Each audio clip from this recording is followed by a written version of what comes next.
Once upon a time, there was a carpenter, John, and his wife, Allison.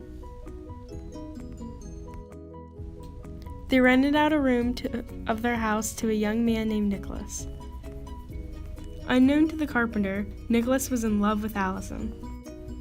Nicholas always did a good job of hiding his feelings for Allison, until one day John leaves for work and he seizes his opportunity. He decides to make his move on Allison, but she denies him.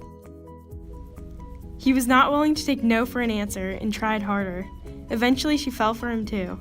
She gives in, but says that her husband must not find out. One day upon going to church, Allison encountered a man named Absalom. Absalom was a parish clerk with musical talents. He was struck with love at first sight. He spent night and days thinking about her and how to win her over. He was so smitten with love that one night he grabbed his guitar and made his way to the carpenter's house. He stood outside their bedroom window and sang through the night to show Allison his love. Neither the carpenter nor Allison were sure of what they were hearing, so they turned back over and returned to sleep. One day when John left for work, Allison and Nicholas began to plot. They wanted to spend the night together, so they thought of a plan to achieve their wish. They had an idea. Nicholas is going to play a trick on the carpenter.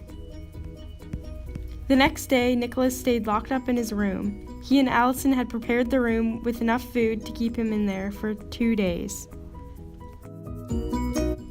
After a while, the carpenter sent his servant up to check on Nicholas.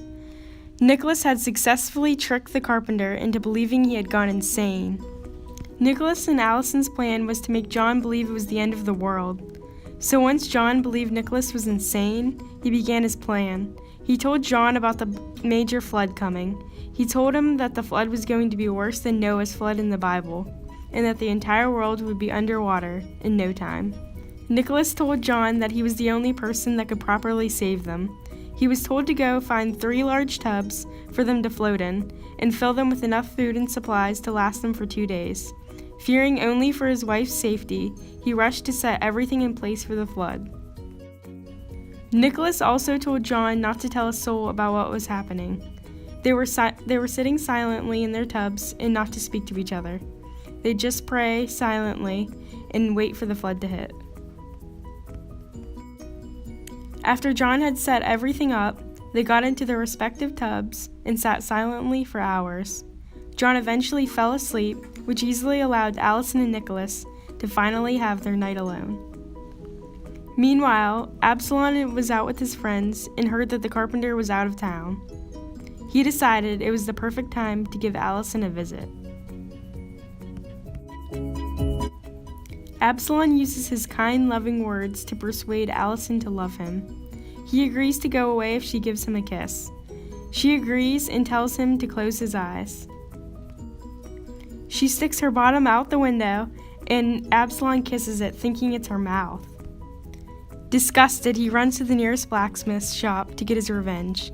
He gets a hot iron rod from Gervais and Ironsmith and brings it back to the window. He calls out to Allison and says he brought a beautiful ring back for her, but she may only have it in exchange for another kiss. Nicholas, hearing this, thinks it would be a funny idea if Absalom kissed his bottom this time instead. So he stuck his behind out the window and prepared for a kiss. But what he got was a hot iron rod in the middle of his rump. Hearing all of the ruckus, John believes the flood has arrived. He cuts himself out of the tub. On the way down, he knocks himself out, breaking his arm. Allison and Nicholas ran around for help. When the town came to investigate, they spotted the carpenter. Their excuse was that John had gone mad, saying a flood was coming. The town laughed at his insanity, and he looked as if he was a joke.